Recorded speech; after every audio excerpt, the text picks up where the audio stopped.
Mi nombre es María del Carmen Rodríguez Morales, soy consejera en rehabilitación y consultora en inclusión, accesibilidad y discapacidad.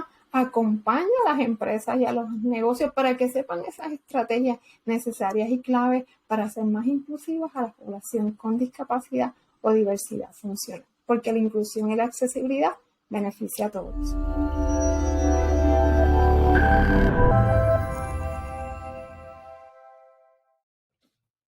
Saludos, hoy tenemos una conversación. Hoy, el momento que estoy grabando esta entrevista, hoy tengo dos entrevistas que para mí son retantes porque es de gran aprendizaje para mí. A veces hablar sobre estas situaciones es aprender a entender, empezar a entender que uno tiene muchas veces prejuicios, ideas acumuladas por tantos años, por tantas cosas que no hemos escuchado, y de eso se trata hoy. Hoy vamos a tener una conversación con María del Carmen Rodríguez Morales, un nombre larguísimo. ¿Cómo está María del Carmen? Muy bien, muy bien. Ciertamente, en primer grado ya me sabía casi escribir todas las letras del abecedario con mi nombre. Ay. Yo entonces hace un momento estaba escribiendo el nombre como parte de la configuración del sistema y yo decía, pero esto no cabe el nombre en este espacio de tan largo que decir. Y hoy vamos a hablar Casi sobre nunca eso. cabe. Vamos a hablar sobre la historia de María del Carmen y vamos a hablar sobre diversidad funcional. No sé si ese es el término más correcto para referirnos a eso, pero vamos a hablar sobre eso. María del Carmen, háblanos sobre tu origen, dónde naciste, dónde te criaste, por favor. Claro, yo nací en Guayama, Puerto Rico, así que, como dicen, soy bruja de nacimiento. Me crié en el área sur de Puerto Rico, más o menos viví hasta los 21 años. Viví en un lugar que se llama el Barrio Carite, en Guayama, cercano al lago Carite, así que es un paraíso espectacular, un lugar con una vibra, una naturaleza exquisita, y cerca de mi casa hay un río, ¿verdad? Así que iba con mi hermano a buscar parchas, así que estaba rodeada de fresas también, como le dicen, fresas de monte, algo así Sí, fresas. le dicen. Así que así me crié, estudié un bachillerato en Psicología General en la Universidad de Puerto Rico, recinto de Calley. Ahí fue cuando yo comencé a conocer un poco más sobre lo que es discapacidad o diversidad funcional. En mi caso, nací con una condición neuromuscular, por eso tengo una discapacidad física. Más o menos como a los 6 años, un poquito más, o un poquito antes, mi madre empieza a identificar que, a diferencia de mi hermano, yo no gateé. Ella decía, pero ¿por qué yo no gateé? Y mi hermano Jesús sí, etcétera. Así que empieza a buscar información, y entonces en todo ese proceso, que al principio era como que, no, mamá, eso son changuerías, no, ella está bien, etcétera. Finalmente, a los 6 años, se identifica que tengo una condición que se llama Spinal Muscular Atrophy, que eso hace, ¿verdad? Para la gente que quizás no, de manera virtual no se identifican ciertas cosas, así que para poderlo describir un poco más, pues eso hace que mi fuerza muscular del cuello hacia abajo se limite, es progresiva. Así que al momento, ¿verdad? Hay un medicamento que nos da un poquito nosotros le llamamos la espinaca, que nos ayuda un poco, ¿verdad? Lo que tiene que ver con la fuerza. Así que así he vivido, enfrentando un poco las barreras, y de eso podemos hablar un poquito más allá, de tener alguna discapacidad o diversidad funcional, en mi caso física. Y entonces estudio un bachillerato en psicología, ahí comienzo a aprender un poco más. Y algo bien interesante es que ahí empiezo a conocer otras personas, más o menos de mi misma edad, que también tienen otras discapacidades, sorderas, personas ciegas, etc. Y ahí empiezo a ver que coincidíamos en los retos. Ahí también empiezo a decidir, ¿y qué yo voy a estudiar? Yo iba a ser abogada. Esa era porque yo defendía a todo el mundo y siempre terminaba ahí, ¿verdad? Con la razón, etcétera. Pero cuando empiezo a investigar un poquito más, yo decía, yo como que no me veo tanto.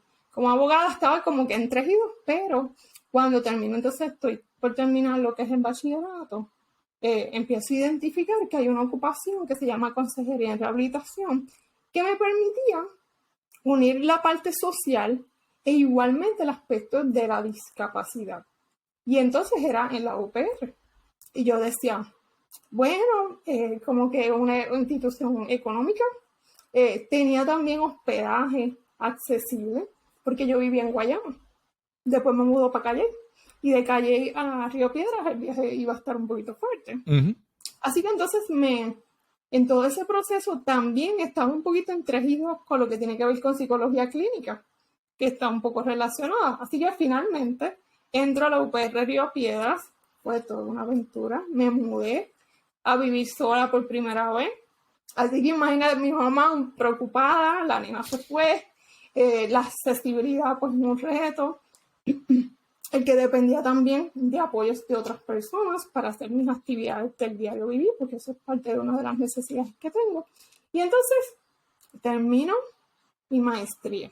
Tuve la oportunidad de trabajar como a tiempo parcial, colaborando en un programa de televisión que tenía que ver con la población con discapacidad. Pero yo decía, ¿y dónde voy a trabajar? Porque para ese momento yo no tenía transportación. Y uno de los retos para la mayoría de la gente que vive en Puerto Rico es transportación, tienes que tener un carro, porque si no, el moverte, etcétera, es difícil. En mi caso, el poder tener un vehículo, pues ese vehículo tiene que tener un equipo especial para yo poderlo manejar. Y entonces, ¿qué pasa?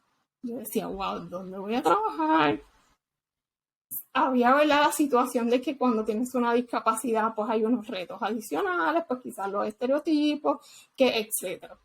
Así que yo estaba realmente bastante preocupada, pero en todo este trayecto, ¿verdad?, de vida que lo estoy resumiendo, surge una oportunidad de trabajar en el Departamento de Educación como consejera escolar, porque había necesidad de consejeros y a las convocatorias no llegaban consejeros profesionales.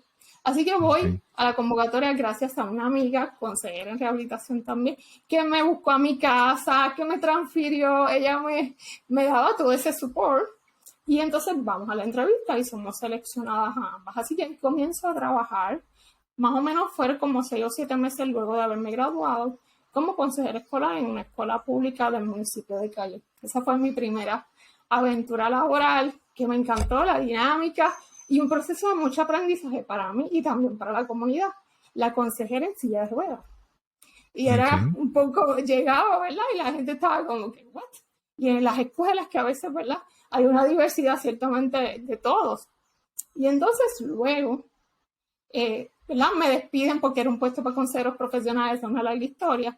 Igualmente a mi amiga también. Y entonces estoy un año completo sin trabajar. Fue bien fuerte porque era como que voy a conseguir trabajo, ¿qué voy a hacer? Sigo teniendo las dificultades de transportación. Que ni imaginar todo el protocolo que hacíamos para yo poder llegar a mis trabajos, con el apoyo de mi mamá, de mi pareja, etc. Y entonces comienzo a, ¿verdad?, seguía buscando, etcétera. Luego trabajo part-time gracias al referido de un amigo en la UPR Río Piedras como consejera en el programa Upper de Río Piedras, y eso era a tiempo parcial por las tardes. Así que yo iba de Calle con la ayuda de mi mamá, que salía temprano del trabajo, llegábamos hasta Río Piedras, y entonces por lo menos eran 2 días a las 2 a 3 días a la semana. Luego de ahí surge otra oportunidad en la misma UPR a tiempo completo, y es mi actual esposo quien me llevaba de Caguas a lo que es Río Piedras todos los días, toda una aventura, ¿verdad?, todo el andamiaje. Y luego de eso, ahí estuve como oficial de orientación, y entonces luego de hace más o menos tuve como un año, sí, más o menos un año en la UPR Río Piedras. Me encantaba también el escenario laboral. Surge la oportunidad de trabajar en la administración de rehabilitación vocacional como consejera en rehabilitación. Es la primera vez como que tengo ese puesto oficial de la profesión, ¿verdad?, que había estudiado, pero obviamente los otros escenarios, mi trasfondo es súper necesario. Y entonces ya estaba en Caguas, un poco más cerca. Y en todo este proyecto, el proceso que les estoy comentando, todavía no había conducido, no había comenzado a poder completar ese proceso de manejar. Así que finalmente durante mi trabajo en la Administración de Rehabilitación Vocacional, que estuvo casi 3 años. Ahí entonces en el 2017, sí, luego de María, en diciembre, con los semáforos que no funcionaban, yo estaba completando el proceso de manejar mi propio vehículo accesible y ya yo estaba coqueteando con la idea de emprender, pero no sabía nada.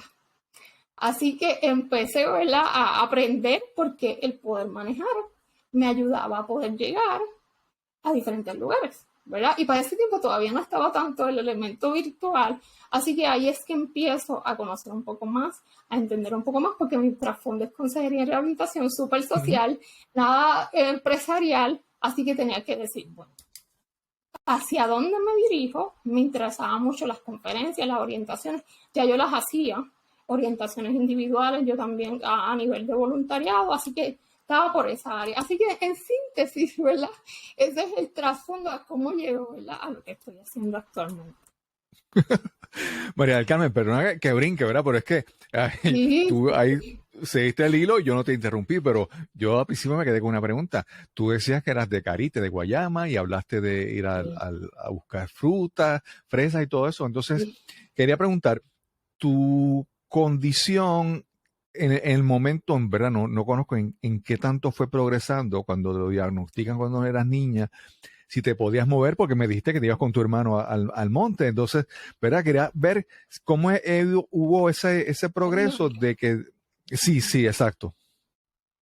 Sí, bien importante, gracias, ¿verdad?, por preguntarlo. Es a los 6 años, que fue que se me identificó, yo caminaba, pero con dificultad.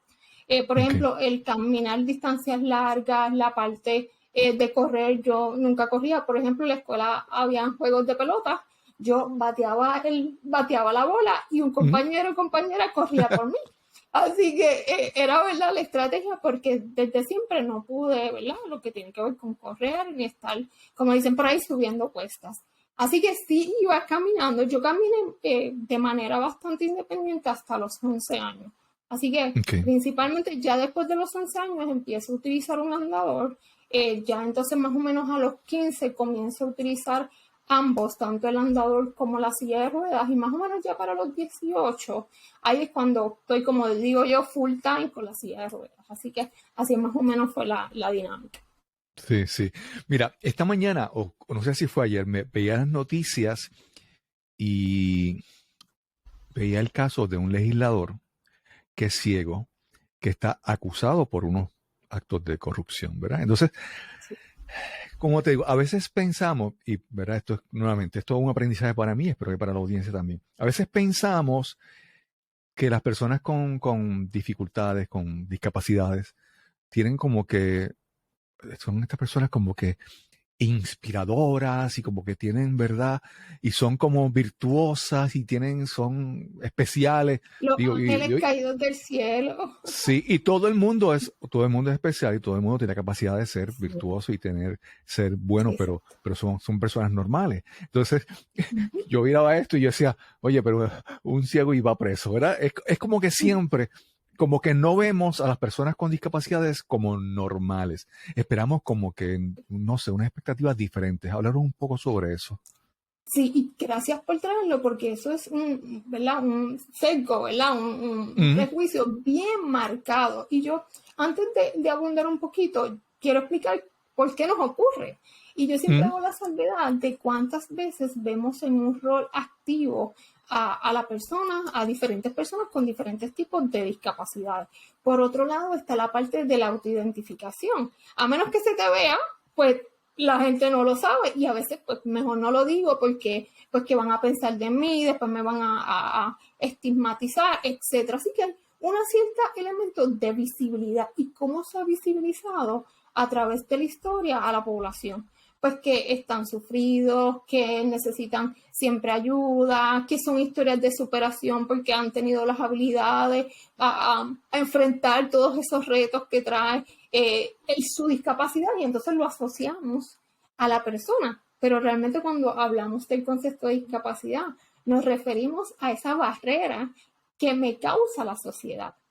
Yo soy diferente como cualquier otra persona. En mi caso, ¿verdad?, pues tengo una situación de que me dificulta el aspecto de movilidad, pero ¿por qué? porque entonces cuando voy a un lugar no es accesible, no tiene rampa, etcétera. Y entonces es esta parte que todavía necesitamos poder visibilizar y poder no angelicar, ¿verdad? A las personas que tenemos algún tipo de diversidad funcional. A mí a veces me pasa, ay, pero tú hiciste tal cosa.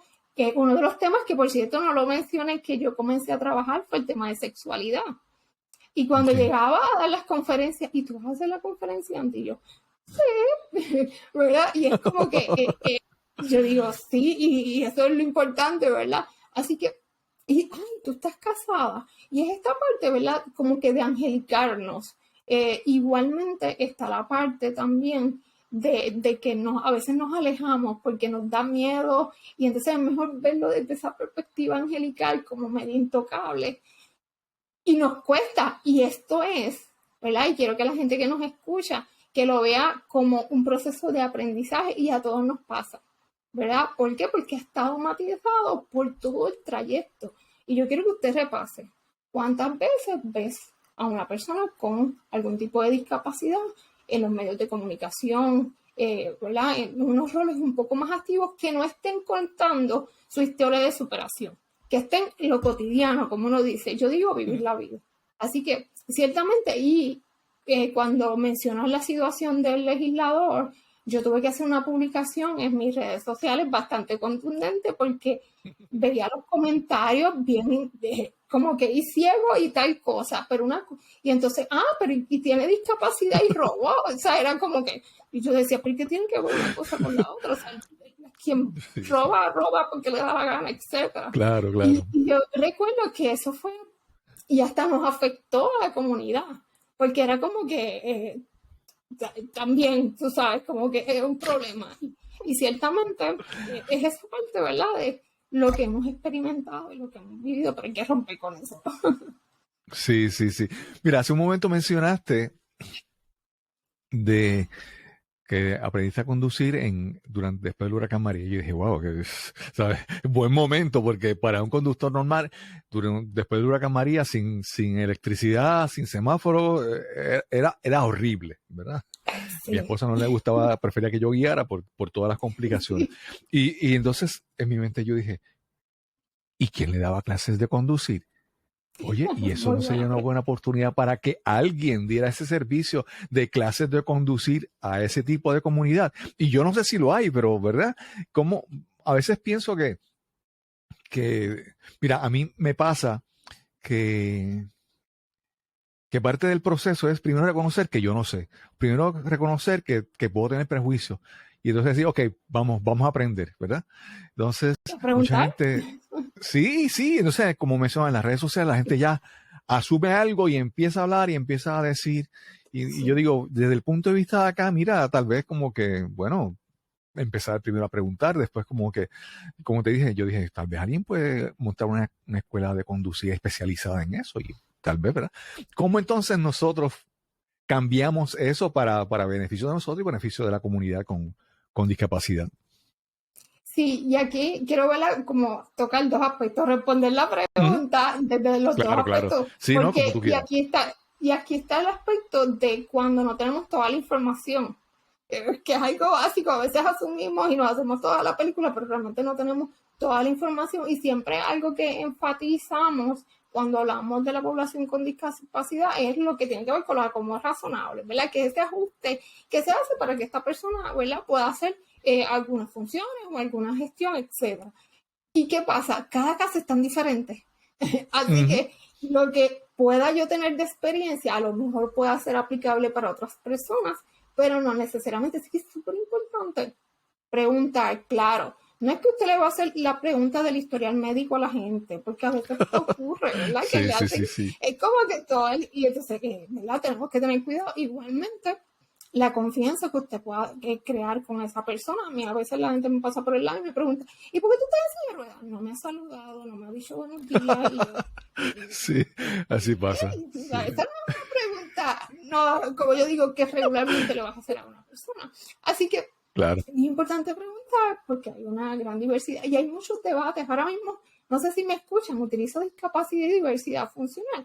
Hay un gran debate con los conceptos a utilizar. Aquí en Puerto Rico usamos personas con impedimentos que yo regularmente no lo utilizo porque yo me comunico, ¿verdad?, con tanto Latinoamérica, y entonces pues prefiero utilizar más y no me encanta tanto personas con impedimentos. Así que desde ahí hay mucho debate interesante. Respondiendo a la pregunta, porque no di toda la información, no existe en Puerto Rico. Existe una compañía aquí en Puerto Rico que te ubica, ¿verdad?, te monta todo lo que tiene que ver con lo que es el equipo para tu manejar. En este caso fue a través de la Administración de Rehabilitación Vocacional, que tiene un contacto de una compañía que está en Atlanta, Georgia, que es el acuerdo que tienen. Y entonces el instructor ya me había evaluado hace como un año y pico más o menos en Atlanta, y entonces vino a Puerto Rico para entonces el proceso de las clases de guía y yo entonces poder sacar la licencia de conducir. Así que ciertamente aquí en Puerto Rico no lo hay una persona, ¿verdad?, que haga todo este proceso, y es importante que sepamos, ¿verdad?, que hay un sinfín de equipos tecnológicos que personas que no puedan mover ninguna extremidad puedan manejar. Así que es súper importante resaltar eso. Y otro de los aspectos que sí tengo que mencionar es que es más reciente, ya creo que va a ser como 2 años, la Administración de Rehabilitación Vocacional, sí, a través de los consumidores, ¿verdad?, que es la palabra que ellos utilizan, reciben servicios con ellos, se tiene una persona que da esas clases, pero es a través de la Administración de Rehabilitación Vocacional. Y es principalmente para personas que tienen discapacidades físicas. Mira, María del Carmen, obviamente nos habíamos conocido, pero no habíamos tenido la oportunidad de hablar mucho, y tampoco nunca había ido donde ti a hacerte la pregunta como otras personas, ¿verdad? me tenía la curiosidad, pero no hacía las preguntas. Entonces, pero veo que tú tienes un trasfondo en estudiaste psicología, consejería, rehabilitación, que obviamente tienes unas herramientas que te ayudan a hacer tu trabajo y a tener tu vida y ayudar a todas las personas que ayudas.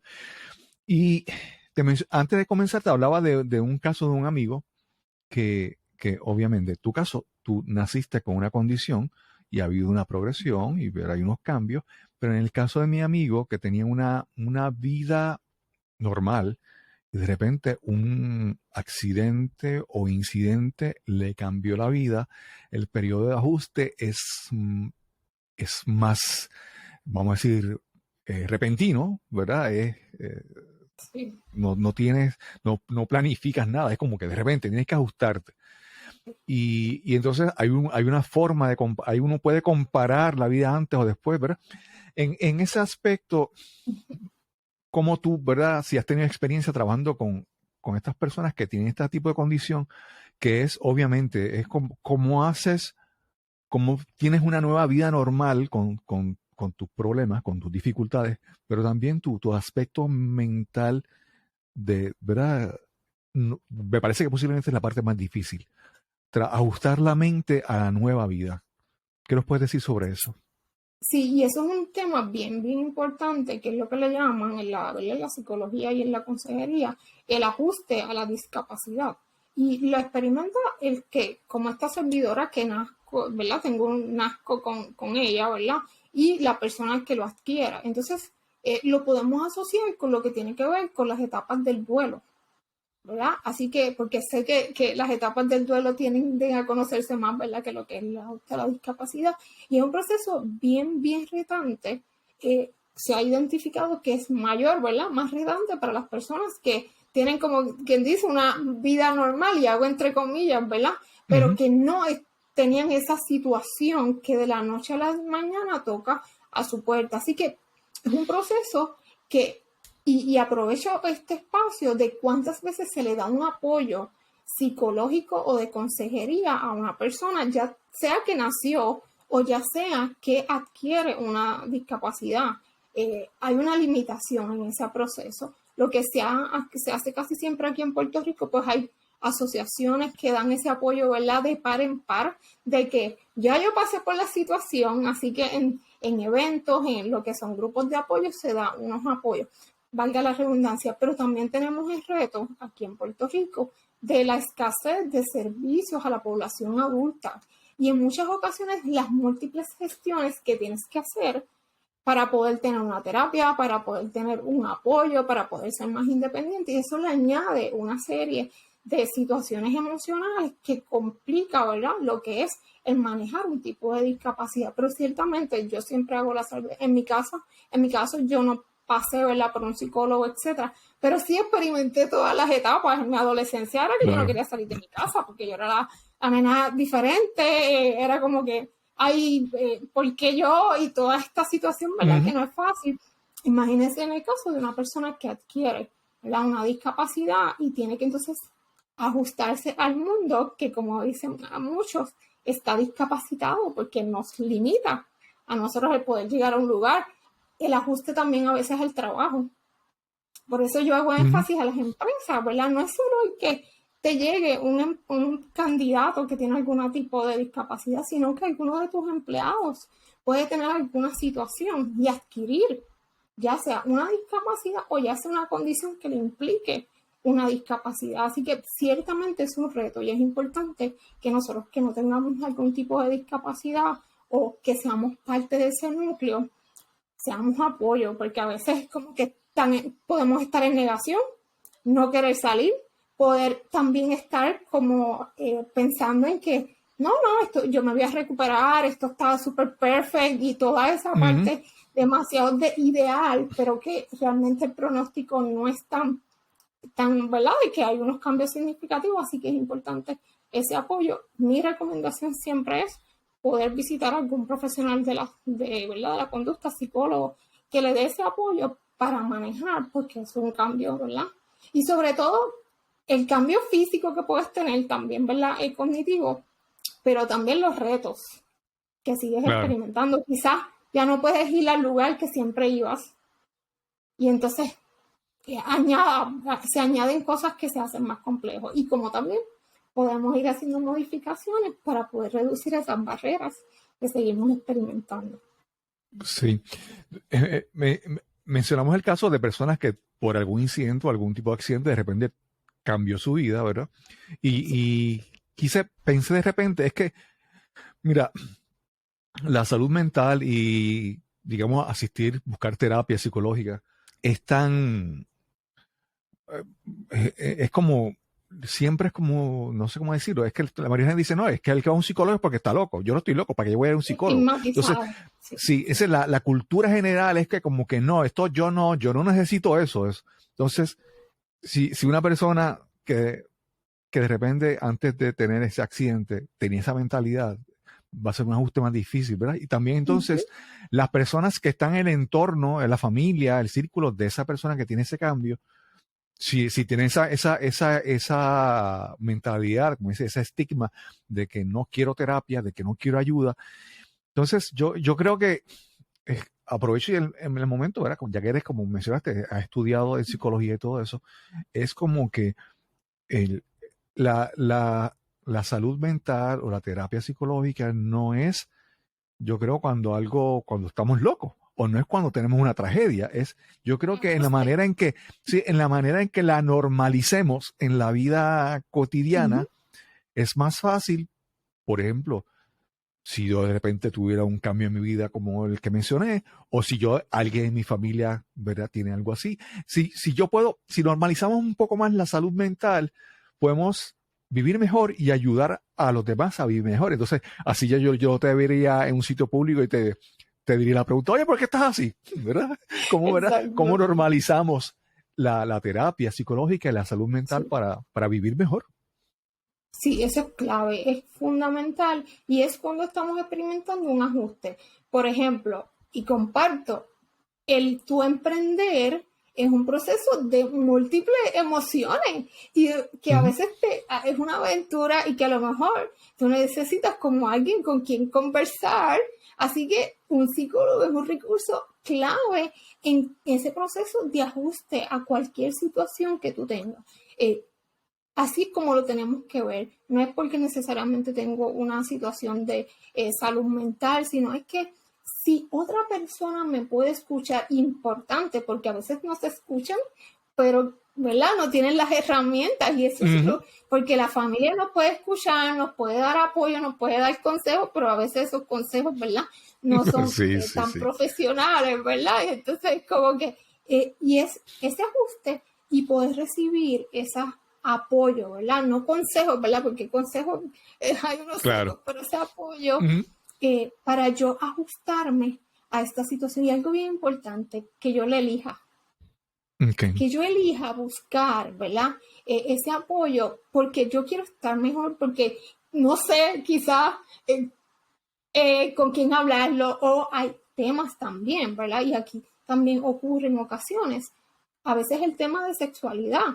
El médico no mencionó nada, el terapista tampoco, etcétera. Y entonces hay temas que quizás quieres abordar con otro tipo de persona, con otro profesional, no se lo vas a preguntar quizás a tu familiar, etcétera. Pues es esa búsqueda, ¿verdad?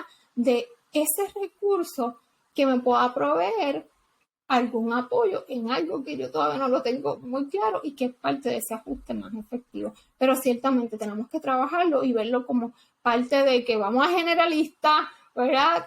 Pues así mismo vamos, ¿verdad? A un psicólogo o psicóloga, igualmente el profesional de la consejería. Sí. María Carmen, tú trabajas con, digo, y tú me aclaras si es así, con compañías y ¿verdad? Áreas de trabajo para trabajar con la diversidad funcional.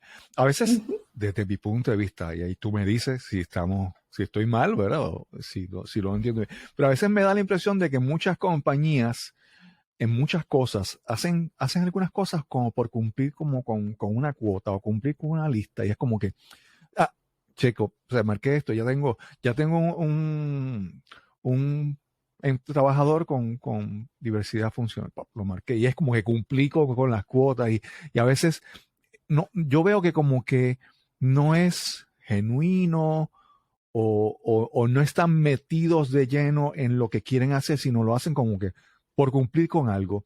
¿Es eso normal o cómo lo ves?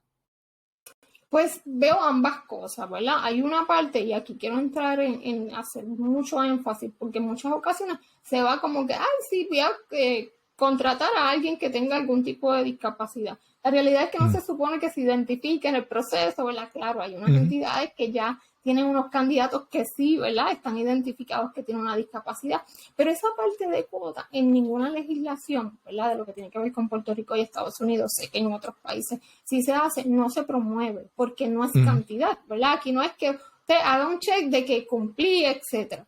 Así que yo he visto las dos, he visto como que, espérate, déjame ver si podemos trabajar la accesibilidad para ver como que, ¿verdad? Hacer esa gestión general. Pero igualmente cada día veo más compromiso y más Okay. ese andamiaje. Pues mira, no solo quiero contratar a una persona o fomentar, porque aquí importante es que fomentemos, que llegue cualquier persona que sea calificada, tenga o no Claro. discapacidad, y en ocasiones nuestros sistemas de reclutamiento descartan a la persona que llegue porque no es accesible, porque tenemos unas descripciones de puestos que realmente a veces tienen tantas requerimientos que tú dices, bueno, Ujú. yo y casi nadie cualifica. Así que es ese ajuste, ¿verdad? En ese proceso para abrir las puertas a cualquier persona, no importa si tenga una discapacidad o diversidad funcional. Así que he visto las dos y también veo un miedo. Es que yo Okay. no quiero promover o si yo lo promuevo, cómo lo voy a trabajar y qué aspectos debo considerar. Así que veo ambas vertientes, ciertamente. Sí. A veces me parece también que obviamente si tú abres a buscar diversidad en tus empleados, no sé si, digamos, por ejemplo, una tienda por departamentos, al abrir la diversidad a sus empleados, también abre la diversidad a las personas que van a llegar, ¿verdad? A las personas que van a atender a sus clientes. Háblanos, ¿verdad? Sí. Sobre, no sé, cómo podemos ver las ventajas de esto para un comercio que siempre piensa todo en dinero, en beneficio o en ganancia, ¿verdad? Sí, ciertamente, y ese es uno de los beneficios. Eh, Siempre hago la salvedad que hay discapacidades que se ven y hay discapacidades que no son visibles, pero la realidad es que la mayoría de las veces nosotros vamos a un establecimiento porque alguien nos los dijo. ¿verdad? Y es como que o lo vimos y conocimos un poco de Sondeamés. Así que, ¿qué ocurre? Si ya yo sé que en ese escenario, pues mira, quizás está mi vecino o mi vecina que tiene algún tipo de discapacidad, o yo trabajo en esa empresa y tengo unos acomos razonables y me han tratado bien, se empieza a regar la voz. Y entonces, ¿qué va a ocurrir? Va a llegar más clientes. ¿Por qué? Porque hay un ambiente distinto, porque hay una representación. Y cuento una anécdota. Yo, ¿verdad? Les conté un poco mis experiencias laborables. Y era interesante cuando yo, en uno de los lugares que trabajé, yo buscaba al participante hasta la puerta de recepción porque el pasillo era tan largo y a veces se me perdían y yo prefería ir a buscarlo para que no, porque le daban las instrucciones, pero yo decía, no, así llega tranquilo, sin preocupación, etc. Y era interesante porque la gente se sorprendía que llegaba, ¿verdad? Silla de ruedas porque, pues, ¿verdad? Quizás no lo ven tan normal, que esperemos que en algún momento se haga más normal. Y entonces, más cotidiano, quizás esa es la palabra más correcta. Y entonces, en una ocasión, una persona me dice, qué valioso me es verte a ti, porque es como que si mi hijo, ¿verdad? Como que, y es sin querer queriendo, ¿verdad? Como digo yo, esa persona dijo, mira, si está aquí trabajando, ella hace esto, hace lo otro, y entonces, porque hay veces que uno mismo, ¿verdad? Como familia o uno mismo que tiene alguna discapacidad piensa que no va a poder hacer equipos de cosas, ¿verdad? Por los estereotipos y los esquemas, y entonces le das una buena influencia también a esa persona que no necesariamente tiene la discapacidad, a esa persona que quizás tenga un integrante. La realidad es que en Puerto Rico el 22% de la población se identificó que tiene algún tipo de discapacidad. Así que somos muchos más de los que a veces pensamos. Así que ciertamente la representatividad, ¿verdad?, que tenemos, también lo que tiene que ver con lo que mencionan mis clientes. Mira, a lo mejor se hizo un ajuste cuando yo fui, o se hizo un ajuste a mí como empleado, se va a correr. En mi caso, cuando yo salgo a los restaurantes o salgo a quedarme en hospederías, mis amistades que tienen algún tipo de discapacidad me contactan. María, ¿cuál fue tu experiencia? Claro. María, voy para tal pueblo, ¿qué me recomienda? Pues yo obviamente le voy a recomendar X lugar porque va a tener menos situaciones, porque hay algunos que a veces no son tan accesibles, pues le digo, ¿verdad? Lo que tiene y lo que no tiene. Y entonces, ¿qué pasa? Digo una recomendación gratis. Si no eres accesible, pues la realidad es que no van a llegar. Así que ciertamente atrae, y esto es, y quiero que lo vean desde la perspectiva de la persona con discapacidad, pero también su núcleo, ¿verdad? Yo tengo mis amistades llegan a lugares que sean accesibles. Claro, porque no vamos a apoyar un lugar que María no puede entrar. Claro. Así que se hace, ciertamente es un beneficio que se obtiene. Mira, de repente me viene a la mente que, por ejemplo, digamos, una compañía contrata a una persona con una discapacidad y vamos, esto puede hacer un cambio, un proceso de aprendizaje para sus compañeros de trabajo, ¿verdad? Pero a mí me da la impresión de que, y tú me dices, ¿verdad?, si lo ves así también, que yo, por ejemplo, aprender a interactuar con una persona con discapacidad me puede añadir cosas que me pueden servir en otras áreas de mi vida. Digamos, por ejemplo, tener el tacto al hablar, al preguntar, al conversar, al escuchar, tener un poco más de compasión. Y entonces yo me da la impresión de que estas son cosas que no las quiero adquirir para trabajar contigo. Yo las quiero adquirir para toda mi vida o todas las interacciones. Entonces, me parece que es algo que es una lección de aprendizaje que tú te lo llevas y te puede ayudar a vivir diferente en general. No sé si lo ves igual así. Sí, y digo definitivamente. Y aquí lo voy a compartir un poco desde, ¿verdad?, mi experiencia, porque en mi caso, ¿verdad?, pues lo vivo todos los días, pero también he estado involucrada en diferentes organizaciones, en diferentes movimientos que todos tenemos, ¿verdad? Si no son familias, son personas que tenemos diferentes tipos de discapacidades. Y una de las cosas que, por ejemplo, recientemente estaba con una de mis mejores amigas que me menciona entre esta conversación que teníamos, cuánto yo aprendí contigo. Y entonces ahí empezamos a ver, ¿verdad? Porque ya trabajan brindando el apoyo a la población. Y entonces los lugares inaccesibles. Pues mira, tenemos que buscar el plan B. Y el plan B quizás es X gestión, y entonces, ¿qué pasa? Ese núcleo que está alrededor tuyo ya sabe que esa es un plan B, un plan C. Otra de las cosas es lo que tiene que ver con la percatación. Y me explico. Por ejemplo, el estacionamiento reservado. Es toda una aventura los estacionamientos reservados aquí en Puerto Rico. Podemos tener un podcast de 5 horas hablando de eso. ¿Qué pasa? A veces la gente no se percata de lo significativo que es el espacio aledaño que tiene aquí en Puerto Rico unas líneas pintadas de azul, hasta que ven que abre mi rampa y toma ese espacio.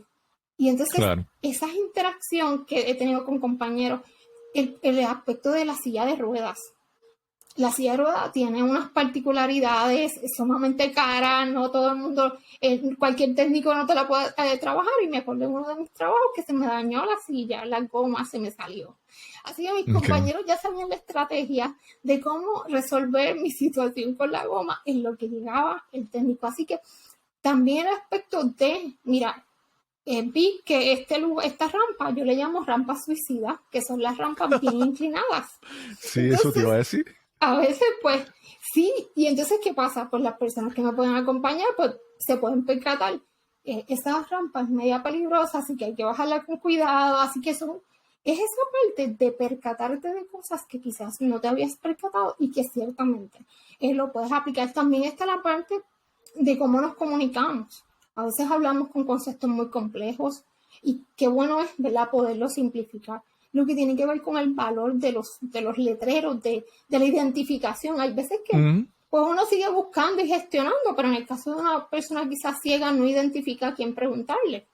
Pero entonces puede haber alguna señalización de pie, ¿verdad?, que pueda como que percibirla y entonces poder tener un poco más de información. Y aquí me refiero a personas que tienen algún residual visual. Así que esa parte de poder ciertamente, yo le llamo percatarnos de cosas que quizás no hubiésemos percatado anteriormente y que definitivamente lo podemos aplicar a la cotidianidad. Y otro elemento, una de mis profesoras de accesibilidad dice, cuando te pones los espejuelos de la accesibilidad, ya no hay marcha atrás. Yo tengo conocidos que dicen, ay, ese baño, María, no es accesible. Mira, ese lugar tiene un escalón tal, y entonces como que ya está más que, y hacen el check, ¿verdad?, del lugar. Así que ciertamente adquieres unas destrezas, una percatación que ciertamente quizás ¿verdad?, como dice por ahí, tu vida cotidiana no lo hubieses hecho. Y en el caso de clientes que he tenido, ha sido principalmente el proceso de ajuste. Me explico, de acomodo razonable. Hay veces que yo pienso que este acomodo pudiese ser viable, pero en ese proceso, en ese diálogo con la persona, identifica otra alternativa y resulta ser, oye, eso lo podemos considerar para todo el área. Claro. Y entonces ahí se sigue multiplicando. Así que ciertamente, y hay mucho aprendizaje también. A veces me comparten clientes de lo que tiene que ver, mira, aprendí a hacerlo de esta manera, que fulano lo hace porque tiene una discapacidad, pero es más fácil, y entonces siguen, ¿verdad?, aplicando diferentes cosas. Así que ciertamente. Sí. Mira, yo a veces eso que tú decías, lo de los ojos de la discapacidad, o sea, los lentes de la capa de discapacidad. De la accesibilidad. Sí, accesibilidad, perdón. Yo recuerdo, te mencioné de un amigo que está en silla de ruedas y recuerdo de una persona que le decía, oye, ve a Marshall y cómprame esto y tráemelo. Entonces, cuando yo decía, sí, le estás diciendo que vaya, ya que va allí, que vaya a Marshall, que compre algo, que lo ponga en su silla de ruedas, que venga con las rampas suicidas, como tú dices, que están en la esquina. Sí. Entonces, yo decía, wow, que esa persona no ve lo que está diciendo, lo que está pidiendo. A veces,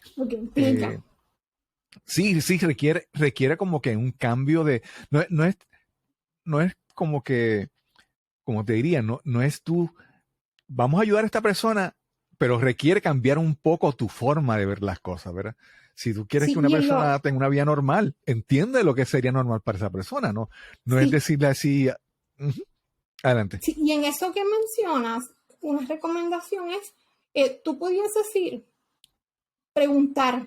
¿Por qué? Porque hay una línea bien fina que me he encontrado en me subestiman, ¿verdad? Nos Ujú. subestiman. Ay, yo no pensaba que tú eras la que... Y entonces, por ejemplo, cuando yo llevo en mi guagua, que le digo a la gente, necesito un estacionamiento, que no me bloqueen, pues primero me miran como que yo tengo una SUV, no tengo una minivan, que la gente me Okay. han dicho así mismo, pero es que eso no es una minivan, ¿por dónde sale la rampa? Y yo, o sea, y los puedo entender, ¿verdad? Así que yo siempre estoy dispuesta. Claro. Y entonces es la parte, ¿verdad?, de que subestiman. Así que mi recomendación siempre es, como no sabemos exactamente, y porque una persona, por ejemplo, utilice silla de rueda, porque una persona ciega o sorda, no significa que X cosa, ¿verdad?, no la pueda hacer. Es esa parte de que tú crees que tú puedes hacer que pudiese gestionar X cosa o puedes hacer tal cosa, o qué tú crees si intentamos ir, ¿verdad?, y lo puedes también acompañar. Así que es esa Claro, dinámica claro. para que tampoco podamos caer en que subestimamos, porque sí también ocurre. Así que ciertamente es percatarnos de la Claro, realidad. sí, sí. Y lo de las rampas suicidas, pues ahí nos vamos, ¿verdad?, aprendiendo cuando lo experimentas con una persona. Así que es importante esa parte, esa dinámica también de interacción. Y aprovecho cuántas veces interactuamos con personas con diferentes tipos de discapacidades. Una de las Ujú. cosas que a veces identifico de parte de las familias, principalmente, es que a veces se alejan, ¿verdad? No pueden ir a compartir porque su hijo quizás tiene una conducta o tiene unas limitaciones, la accesibilidad, etcétera. Y entonces a veces hasta nuestro núcleo familiar no comparte tanto conmigo, en este caso, ¿verdad?, poniéndome de ejemplo, porque Ujú. tengo una discapacidad. Y eso tiene unas implicaciones a nivel, ¿verdad?, de la persona, pero igualmente quizás también estamos no aprendiendo, ¿verdad?, y no siendo ese desarrollo de más empatía. Así que ciertamente Sí. recomiendo también de que tomemos en consideración cuántas veces compartimos con personas con diferentes tipos de discapacidades. Siempre hago la Sí. salvedad. Sí. Pero Carmen, mencionaste hace un momento que algo que ha sido difícil para ti fue lanzarte a emprender. Quiero que me hables un poquito más sobre eso, de qué consiste tu proyecto de emprendimiento, ¿verdad? ¿Verdad? ¿Cómo te decides hacer eso y de qué consiste el proyecto y toda la información que me puedes dar sobre eso, por favor? Claro que sí. Pues ciertamente no tenía trasfondo, ¿verdad?, empresarial, así que no tenía la menor idea. Y una de las cosas era que yo quería mantenerme en lo que es la inclusión de la población con discapacidad, pero que fuese, ¿verdad?, a nivel privado, no a través de una organización sin fines de lucro. Entonces, en ese proceso de identificar, ¿verdad?, que fuese un negocio, porque para hacer un negocio tiene que generar ingresos, ¿verdad? Claro. Así que en ese proceso tuve que tomar, ¿verdad?, participar de varios talleres, etcétera, para identificar cuál iba a ser esa idea de negocio que fuese viable y que pudiese ser consono con lo que yo quería hacer. Y surge porque a través de mi experiencia laboral y de mi experiencia, ¿verdad?, de vida, yo quería hacer como un cambio. Y yo decía, bueno, puedo hacer cambios a través de mis trabajos, pero yo quería hacer un poco más. Y entonces controlar, ¿verdad?, y poder dirigir a esos cambios que yo considero que son valiosos. Así que ahí es que empiezo con lo que tiene que ver con consultorías a las empresas en todos esos elementos que tienen que ver con la inclusión y accesibilidad de personas con diferentes tipos de discapacidad, lo que tiene que ver con desarrollo profesional, o sea, adiestramiento, de lo que tiene que ver con conceptos de secos, de cómo razonables, de leyes, etcétera. Y el otro aspecto que me encanta muchísimo es la parte de la accesibilidad física, sensorial y cognitivo. Cómo hacer, ¿verdad?, y cómo identificar si tu lugar, ¿verdad?, tu empresa, principalmente de elementos físicos, son accesibles para personas con diferentes tipos de discapacidad. Y en el 2020 lancé lo que es el programa de Empresa Inclusiva, que eso es un proceso de consultoría con adiestramiento que dura más o menos de 3 a 4 meses y es un acompañamiento desde cero, como quien dice, ¿verdad?, para que esa empresa pueda tener todas las herramientas necesarias para percatarse, para estar Okay. acompañados. Y uno de los elementos que identifico es que hay miedo, que lo mencioné ahorita. Y es como que poderle dar un poco más de tranquilidad a esas gestiones que comiencen a hacer, a percatarse de que muchas veces están haciendo muchas cosas, pero no se han dado cuenta que eso puede atraer, ¿verdad? O que puede ayudar porque no se visibiliza, porque se ve desde una sola perspectiva, y entonces cuando uno empieza a tomar conciencia, pues entonces empezamos a crear mayores espacios visibles, ¿verdad? Inclusivos, accesibles. Así que eso es en síntesis lo que realizo, y que, claro está, he estado involucrada en diferentes proyectos. El más reciente es un proyecto que se llama Talento de Sobra, que es de Fundación Banco Popular, y es una guía dirigida para patronos que está totalmente gratis, asimismo talentodesobra.com, para darles herramientas a las empresas para poder promover el reclutamiento de personas con diferentes, ¿verdad?, discapacidades o diversidad funcional. Y estoy en otro proyecto, pero ese todavía está empezando, que más adelante también, pues, siguiendo apoyando, no solo a nivel, ¿verdad?, de empresas, sino también a nivel de Puerto Rico, para seguir facilitando la inserción, ¿verdad?, de la población con discapacidad o diversidad funcional en empresas, y atraer clientes, porque al final pues, también somos clientes que, si tu empresa nos da la bienvenida, pues definitivamente somos muy fieles a los que son inclusivos y accesibles. Así que en síntesis. Sí. Sí, yo te he visto activa en las redes sociales y hasta en televisión, en un momento te vi. Cuando haces, por ejemplo, en las redes sociales, haces contenido enfocado a las empresas, a los patronos, o también haces a las personas, a los individuos. Háblanos un poco sobre eso. Sí, de todo un poco, ¿verdad? Esto es un tema que es un poco, a veces dividirlo tiende a ser un poco complejo. Claro. Así que trabajo en varios espacios con lo que tiene que ver con información que beneficia directamente a las personas que tienen algún tipo de discapacidad y su familia. Conocer sus derechos, pues mira que quizás debo ir a X lugar para poder obtener este servicio, etc. Y el otro aspecto también tiene que ver con esos apoyos y esas recomendaciones y esos tips a las empresas para elementos de reclutamiento, de acomodos, etcétera. Por ejemplo, formo parte del programa Somos Fuerza Regional, que es de la Asociación de Industriales la Región Centro Oriental, que se transmite por Gualo Radio los miércoles a las 4 de la tarde, y tengo un segmento el segundo miércoles del mes donde hablamos sobre diversidad funcional en ámbito laboral. Y ahí entonces compartimos tips, herramientas, compartimos historias también. Así que tengo esa combinación de ambas cosas. ¿Por qué? ¿Y por qué quizás me veo bastante en diferentes espacios? Porque necesitamos seguirlo hablando. Lamentablemente en el 2023 no se habla tanto el tema, y también desde un aspecto de concientización, pero también positivo, y también, ¿verdad?, que se sienta la persona quien me escuche, ¿verdad?, y transmitir ese mensaje de que, mira, yo adquirí una herramienta más, un conocimiento más, y me siento como más cómodo, más cómoda, y no tenerle miedo, ¿verdad? A veces también se asocia demasiado con las leyes, y que si la demanda, etcétera. Eso es parte también, ¿verdad? Claro. Porque si se violentan derechos a alguien, pues eso es parte, ¿verdad?, de los aspectos a considerar. Pero llevar, ¿verdad?, ese mensaje y esa visibilidad, porque ciertamente es uno de los retos que estamos teniendo. Aún todavía en el 2023 no se habla tanto del tema. Sí. Y María del Carmen, ¿dónde te pueden conseguir? ¿Tienes tu página web, en las redes sociales? ¿Cómo te consiguen? Sí, pues me pueden conseguir principalmente en mi página web www.mariadelc.com, y también en las redes sociales me pueden conseguir como María del C. Rodríguez Morales. Estoy en Facebook, estoy en LinkedIn, estoy también en Instagram, y tuve que abreviar el nombre porque está muy largo, así que es María del C. Rodríguez Morales, en todos esos espacios. Y también me pueden escribir a info@mariadelc.com. Sí. Antes de comenzar la grabación, habíamos hablado de que hace tiempo nos habíamos conocido, y siempre te veía y decía, la voy a entrevistar, la voy a hablar con ella, y algo pasaba de pensarlo a escribirlo y enviarte el mensaje, nunca se daba esa conexión, ¿verdad? Pero finalmente se dio la conversación, y agradezco la oportunidad de conversar contigo y escuchar tu historia, y espero que la audiencia también pues pueda aprender y pueda contactarte si tiene alguna pregunta o alguna duda. Ha sido realmente una gran conversación.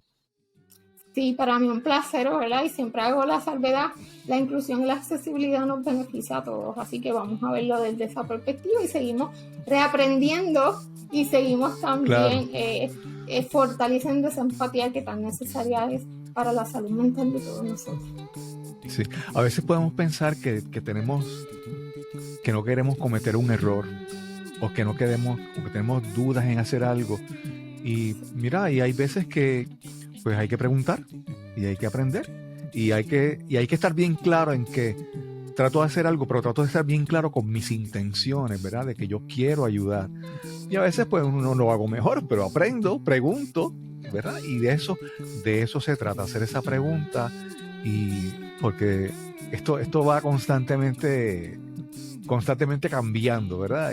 Así es. Culturalmente. Antes se hablaba de tal vez de alguna persona con discapacidad y era como una carga para la familia y era como como que algo que iba a estar ahí en la familia. Entonces, pues, cada vez la tecnología, por ejemplo, ahora mismo estamos conversando a la distancia, hay tantas cosas que están cambiando que nosotros tenemos que, pues, mantenernos aprendiendo, porque si no, ¿verdad? No hay forma. Gracias, María del Carmen.